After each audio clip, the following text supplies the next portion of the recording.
High on the Qinghai Tibet Plateau, a place so remote and elevated that locals call it the roof of the world, flows a waterway that has become the center of one of Asia's most contentious geopolitical disputes. This is the Yarlung-Tsangpo River, sometimes referred to as the Heavenly River, a massive aquatic artery that stretches approximately 3,000 kilometers across some of the planet's most challenging terrain. The river's watershed covers a staggering 935,000 square kilometers, carving its path through China before crossing international borders into India and eventually Bangladesh. Within Chinese territory alone, this mighty river extends more than 2,000 kilometers, draining a basin of roughly 240,000 square kilometers. Each year, an estimated 140 billion cubic meters of water, enough to fill nearly 56 million Olympic-sized swimming pools, flows beyond China's borders and into neighboring nations. But today, this ancient waterway stands at the heart of a modern confrontation. This is the Yarlung-Tsangpo River, sometimes referred to as the Heavenly River, a massive aquatic artery that stretches approximately 3,000 kilometers across some of the planet's most challenging terrain. The river's watershed covers a staggering 935,000 square kilometers, carving its path through China before crossing international borders into India and eventually Bangladesh. Within Chinese territory alone, this mighty river extends more than 2,000 kilometers, draining a basin of roughly 240,000 square kilometers.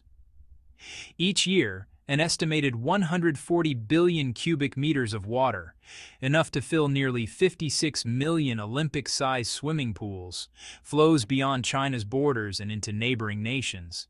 Beijing has unveiled plans to invest 1.2 trillion yuan, approximately 170 billion US dollars, in what could become the most ambitious hydroelectric engineering endeavor ever attempted. The proposal calls for constructing 5 massive cascade hydropower facilities along a particularly strategic section of the river, creating what would rank among the largest electricity generating complexes on Earth. The announcement sent shockwaves through the region. India responded with immediate alarm, with officials in New Delhi expressing deep concerns that Beijing might weaponize control over these installations, potentially choking off water supplies to downstream communities and intensifying what is already a precarious water security situation for millions of Indian citizens. The diplomatic tension escalated further when certain French media outlets sided with India's position, publishing critical analyses suggesting that China's construction plans could trigger irreversible environmental catastrophe throughout the entire river basin. This brings us to the essential questions at the center of this controversy. Why has India reacted with such intensity to China's hydropower ambitions on the Yarlung-Tsangpo? What strategic calculations are driving Beijing's determination to move forward with this colossal infrastructure investment? And what deeper geopolitical dynamics are shaping this high-altitude confrontation between two Asian giants? Before we dive deeper into these critical issues, if you're finding this analysis valuable, I'd appreciate it if you'd subscribe to the channel. Your subscription helps us continue producing in-depth coverage of the most significant developments shaping our world. Now let's examine what's really happening on the roof of the world. The Lifeline of Tibet. Understanding the river's crucial role. For centuries, the Yarlung-Tsangpo River Basin has served as Tibet's most vital agricultural heartland. The middle stretches of this waterway, in particular, have earned a special designation. They're known throughout the region as Tibet's granary. This isn't mere poetic language. It reflects the agricultural reality of a harsh, high-altitude environment where farming is only possible in specific locations. The river valley provides ideal conditions for cultivating highland-adapted crops. Farmers here grow barley, which has been a staple grain in Tibetan culture for millennia, along with potatoes and wheat varieties specially developed to withstand the extreme conditions at these elevations. The consistent water availability from the river creates a foundation for agricultural productivity that would be impossible in the surrounding arid highlands. Over the past 2 decades, Chinese authorities have invested heavily in water infrastructure projects throughout this region. Numerous significant hydraulic engineering works have been constructed on various tributaries feeding into the main Yarlung-Shangpo channel. Examples include the Zhong Hydropower Station and the Zhongmu Hydropower Station, both of which have transformed the local energy landscape. These installations have accomplished multiple objectives simultaneously, boosting electricity generation capacity for communities that previously had unreliable power access, while also providing crucial flood control mechanisms and enhanced irrigation systems that have stabilized agricultural output. Yet despite these developments, the region's hydroelectric potential remains largely untapped. The geography here offers extraordinary advantages for power generation. Massive water volumes combined with dramatic elevation changes create ideal conditions for hydroelectric facilities. Chinese strategic planners have long recognized this opportunity, and concepts for expanding hydropower development along the Yarlung-Changpo have been under consideration for years. Even before the current mega-project was announced, periodic reports of China's intentions to expand hydroelectric capacity on this river system would emerge in regional media. And each time such news surfaced, it provoked nervous reactions from Indian government officials and commentators. Indian media outlets frequently amplified what they characterized as the China water threat narrative, warning their audiences that Chinese dam construction upstream would inevitably reduce water flows downstream. Some of the more alarmist coverage implied that Beijing could effectively hold downstream nations hostage by manipulating water releases, creating a potential weapon of coercion. These concerns, however, often overlooked important technical realities. Throughout its development of Yarlung-Tsangpo water resources, Beijing has maintained, and international observers have generally confirmed, a commitment to ecological preservation principles for transboundary river systems. Chinese officials have consistently emphasized that their projects are designed with downstream impacts in mind, both historically and in current planning. But rhetoric and reality were about to collide in a dramatic fashion. The mega project emerges, a $170 billion commitment. On July 20th of this year, something significant occurred in Lhasa, the capital of the Tibet Autonomous Region. Without major international fanfare, a Chinese construction consortium conducted a groundbreaking ceremony that marked the official commencement of what may become the most expensive single infrastructure project in human history. The scope of what's planned is genuinely breathtaking. The blueprint calls for 5 separate cascade hydropower stations integrated into a single interconnected system within this river basin. The financial commitment is equally staggering, 1.2 trillion yuan, which translates to roughly 170 billion US dollars at current exchange rates. To put this in perspective, that's more than the GDP of many developed nations. And it represents a larger investment than China's entire annual defense budget. Current engineering projections estimate the combined installed generating capacity will reach between 60 and 70 million kilowatts. When operational, these facilities are expected to produce approximately 300 billion kilowatt hours of electricity annually. Let's pause to understand what these numbers actually mean in practical terms. 300 billion kilowatt hours is enough electrical power to meet the complete annual energy needs of roughly 300 million people, a population larger than every country in the world except for China, India, and the United States. This is electricity sufficient to power megacities, run heavy industries, and transform regional economic development patterns. According to official timelines released by Chinese authorities, this extraordinary construction undertaking will require between 10 and 15 years to complete. The milestone targets are ambitious. Initial electricity generation from the first turbine unit is scheduled for 2030, with the entire complex reaching full operational capacity by 2035. Whether measured by financial investment, physical scale, or technical complexity, this qualifies as a world-class mega-project by any standard. but completing such an endeavor presents challenges that stretch the boundaries of current engineering capabilities. Engineering nightmares and ingenious solutions. The lower reaches of the Yarlung-Tsangpo River present some of the most challenging terrain for construction anywhere on Earth.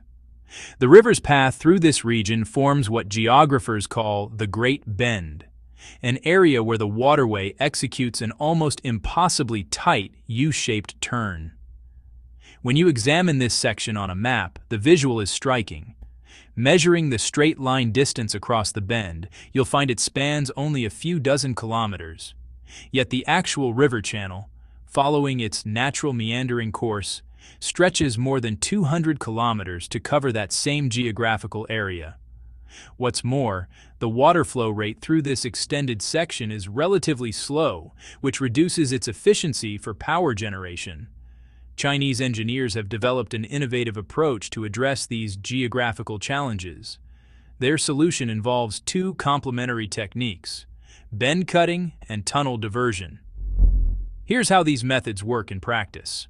The bend cutting concept involves creating an artificial channel that essentially shortcuts the river's natural winding path. By excavating a more direct route at the narrowest point of the U-bend, engineers can dramatically reduce the distance water must travel. This increases both the gradient and the velocity of the flow, two critical factors that directly enhance electricity generation efficiency. For this specific project, engineering teams will identify optimal locations at the neck of the U-shaped bend, where they can bore one or several large-diameter tunnels through the mountain. These tunnels will allow river water from upstream sections to be diverted directly to lower elevation areas downstream, bypassing the lengthy meandering route. Water that once required traveling more than 200 kilometers through the natural river channel will now complete the same journey in just several dozen kilometers through the artificial passage. The tunnel diversion component is actually the crucial element that makes the bend-cutting strategy viable. The geological characteristics of the lower Yarlung-Tsangpo region present extraordinary obstacles. This area sits on the eastern edge of the Qinghai-Tibet Plateau, where tectonic forces have created a landscape of towering mountains and deeply incised valleys. The terrain here is exceptionally steep, and the exposed bedrock is extremely hard, making surface construction extraordinarily difficult and expensive.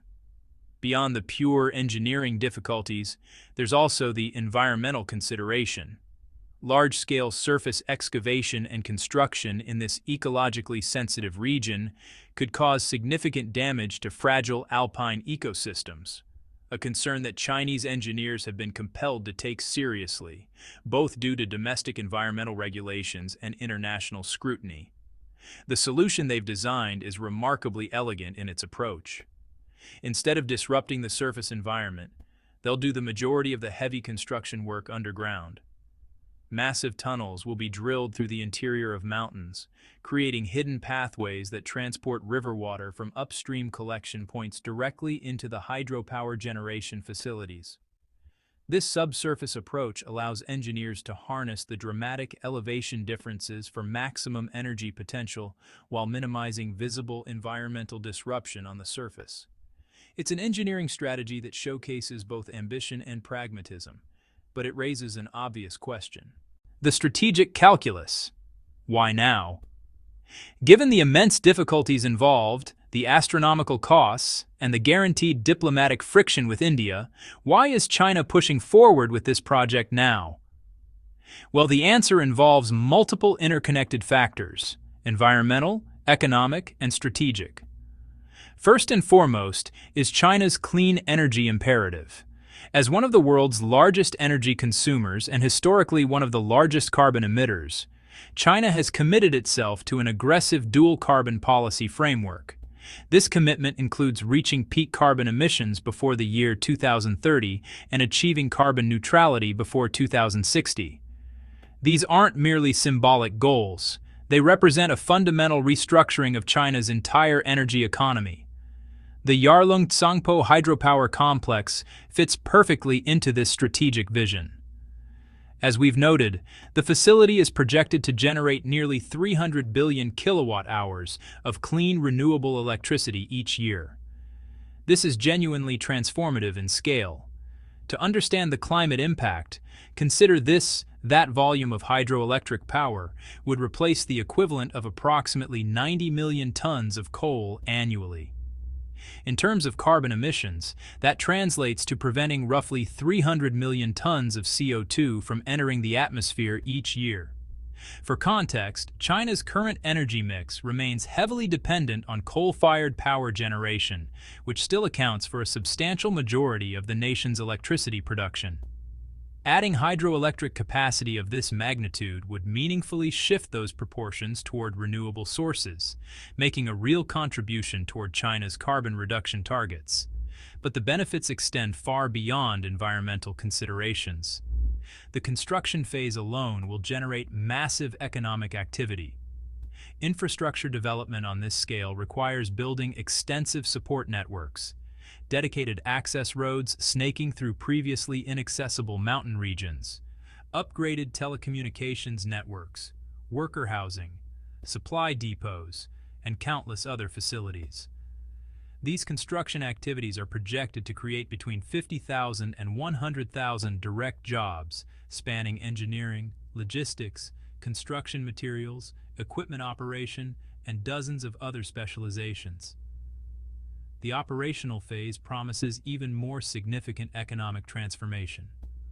Once the hydropower stations begin producing electricity, the regional power price is expected to drop to an extraordinarily competitive rate of approximately 0.1 yuan per kilowatt hour, making it some of the cheapest electricity available anywhere in China. Power costs at that level will inevitably attract energy-intensive industries looking to reduce their operating expenses.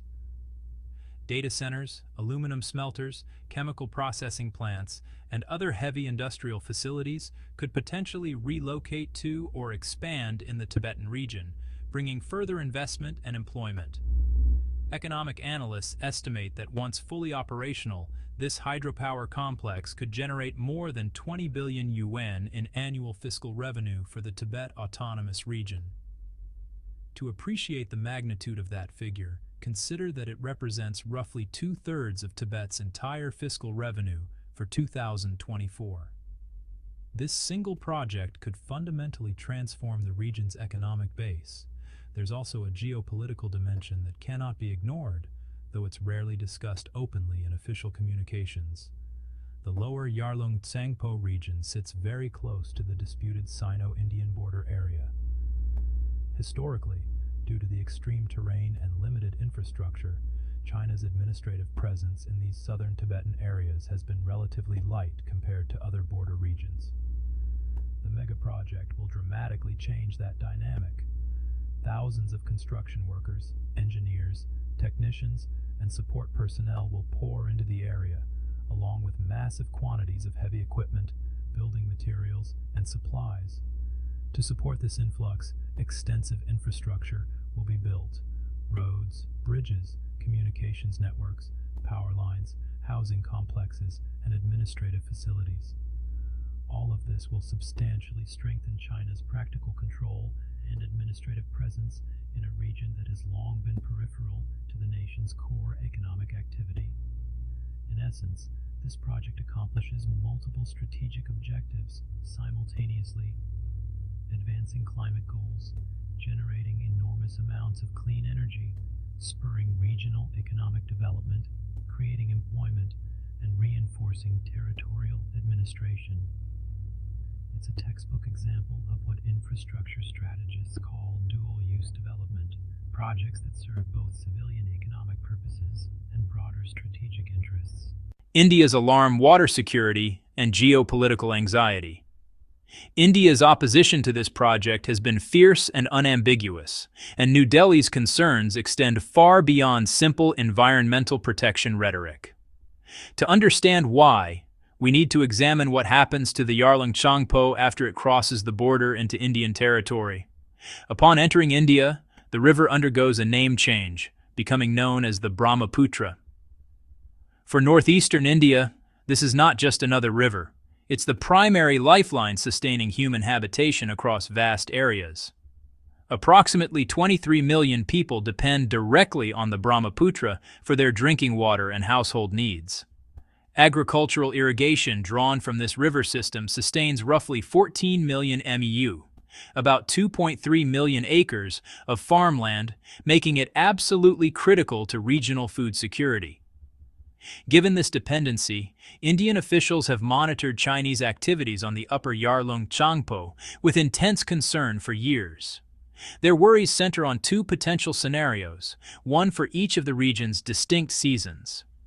During the dry season, when natural water flow diminishes, India fears that Chinese hydropower operations could further reduce downstream water availability.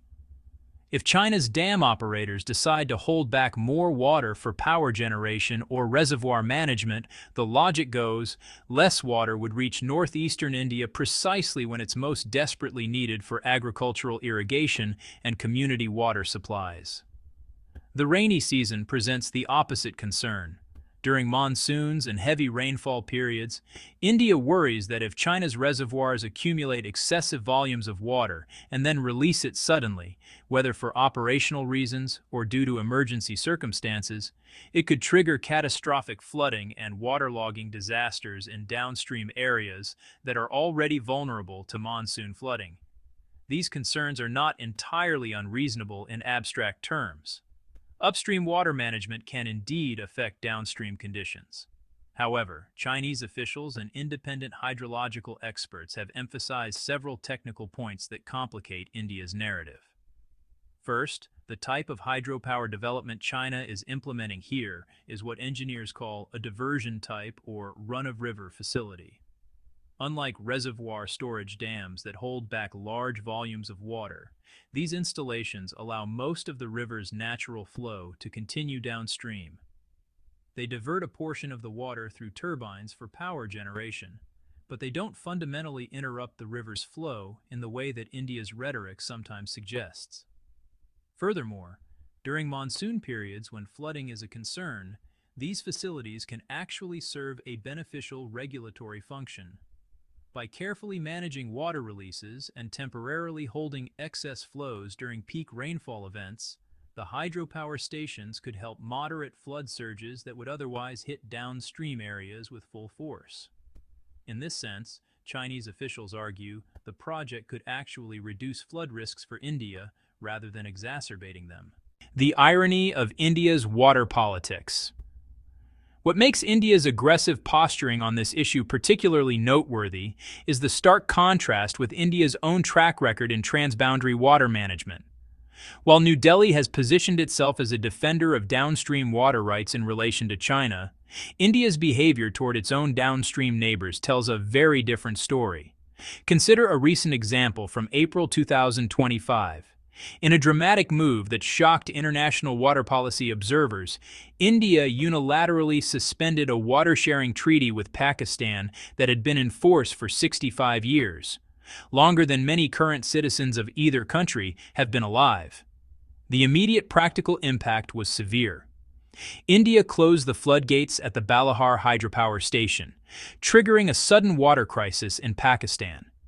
Agricultural officials reported that irrigation water for approximately 80% of farmland in affected regions was cut off, and roughly 30% of Pakistan's hydroelectric power generation capacity was knocked offline due to insufficient water flow.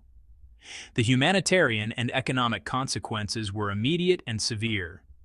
This wasn't an isolated incident revealing a momentary lapse in judgment. India's pattern of upstream water control extends to other neighbors as well. On the Ganges River system, India constructed the Farakka barrage in the upstream areas. During dry season months, this facility intercepts more than 60% of the river's natural flow, diverting it for Indian use. The downstream impact in Bangladesh has been devastating. Water volumes in the Bangladeshi sections of the Ganges have been measured dropping by as much as 75% during critical periods, causing agricultural crises and ecosystem damage. International water policy experts and regional observers have noted this pattern.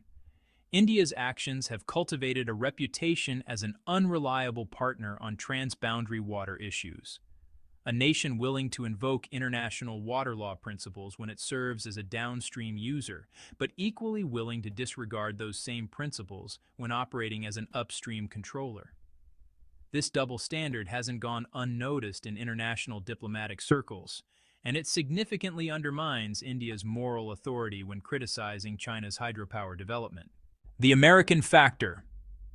Geopolitics behind the hydropolitics. India's strong opposition to China's Yarlung Tsangpo project isn't solely a product of indigenous water security concerns. There are powerful external influences amplifying and directing India's response, with the United States playing a particularly significant role behind the scenes. In recent years, American strategic planning for the Asia-Pacific region has increasingly positioned India as a critical counterweight to Chinese influence. The Indo-Pacific strategy that has dominated U.S. foreign policy thinking treats India as an essential pivot point, a large democratic nation that can be cultivated as a partner to constrain China's regional influence and ambitions. Within this broader strategic framework, the Yarlung Tsangpo River issue presents an ideal pressure point. It sits at a sensitive intersection of Chinese and Indian interests, touching on sovereignty, resources, and regional security. For American strategists looking to complicate Sino-Indian relations and prevent closer cooperation between Asia's two largest nations, this river dispute offers a ready-made wedge issue. Earlier this year, before China's mega project officially broke ground, senior American officials made a special diplomatic mission to India for confidential discussions with Prime Minister Narendra Modi and his key advisors. During these closed-door meetings, American representatives deliberately emphasized what they characterized as Chinese water hegemony, painting Beijing's hydropower development in the darkest possible terms. The talking points reportedly described China's activities as potentially transforming northeastern India into a water resources colony completely dependent on Chinese goodwill for its most basic needs.